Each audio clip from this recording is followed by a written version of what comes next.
श्रावणबाळ योजना, ज्या काही योजना असतील त्या शासनाच्या, त्यांच्या योजना पूर्णपणे ठप्प झालेल्या आहेत. आणि सत्य परिस्थिती अशी आहे की राज्य शासन कोणत्याही परिस्थितीत पैसे देऊ शकत नाही.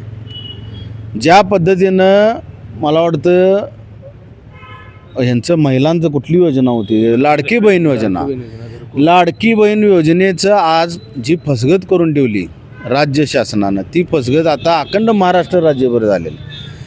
ज्या लोकांना, जी वयोवृद्ध नागरिक आहेत, महिला असतील, आबालवृद्ध असतील, ज्यांना ह्या संबंधात ज्या योजनेचा लाभ घ्यायचा असतो तो लाभ अजून 3 महिने झाले मिळालेला नाही. आत्ता तहसीलदार साहेबांना आम्ही प्रश्न विचारला, सन्माननीय तालुका प्रमुखांनी देखील, की राज्य शासनाकडे जर पैसे नसतील तर त्यांनी एक बोर्ड लावावा की आमच्याकडे पैसे संपलेले आहेत, आम्ही पैसे देऊ शकत नाही. म्हणजे जनता किमान तुमच्या दारात हेलपाटे मारायचे बंद करतील. पण एकंदरीत ती पॉझिटिव्ह जरी बोललेली असली तरी राज्य शासन काय करणार माहिती नाही.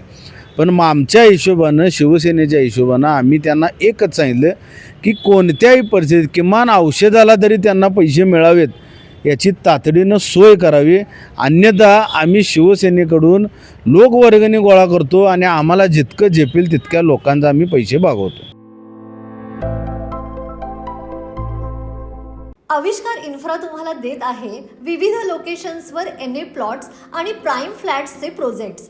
नंदिनी जाधव नगर, शांत निवांत कोल्हापुरात घर म्हणजेच नंदिनी जाधव नगर.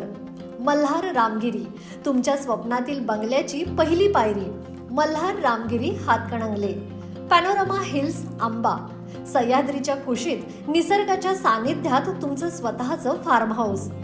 पद्मवीरा सिटी जयसिंगपूर, एक आधुनिक लाईफस्टाईल देणारा 1 and 2 BHK होम्सचा प्रोजेक्ट.